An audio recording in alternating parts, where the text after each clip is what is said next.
Le conseil d'administration de l'UQAT a donné ce mercredi le feu vert pour la construction du futur pavillon. Il va abriter une clinique interdisciplinaire en santé globale qui va permettre à ce que des professeurs de 4 de nos départements puissent amener plus loin leurs étudiants et étudiantes. Donc, on parle ici de sciences infirmières, on parle aussi de psychoéducation, de travail social et d'art-thérapie. Et on parle aussi d'autres domaines de la santé, comme par exemple santé-sécurité au travail. Il manquait 775 000 à l'établissement pour être en mesure de faire lever de sous terre le bâtiment. Au total, c'est un projet d'un petit peu plus de 39 millions, la construction de l'agrandissement et de la clinique.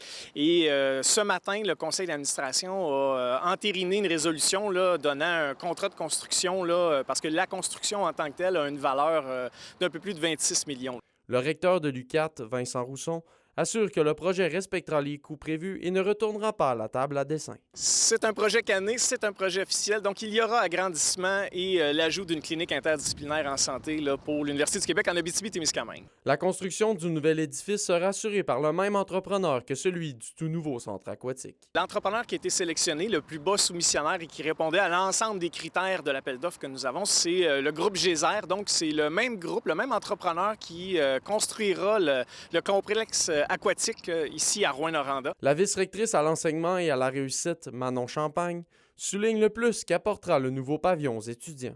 Ce que la clinique va leur apporter de plus, c'est une capacité de vivre des expériences beaucoup plus concrètes avec des gens de la région qui vont souhaiter consulter la clinique soit pour sur rendez-vous ou encore pour des suivis, dans le cas par exemple de maladies chroniques. Une rencontre pour planifier l'échéancier avec l'entrepreneur aura lieu sous peu.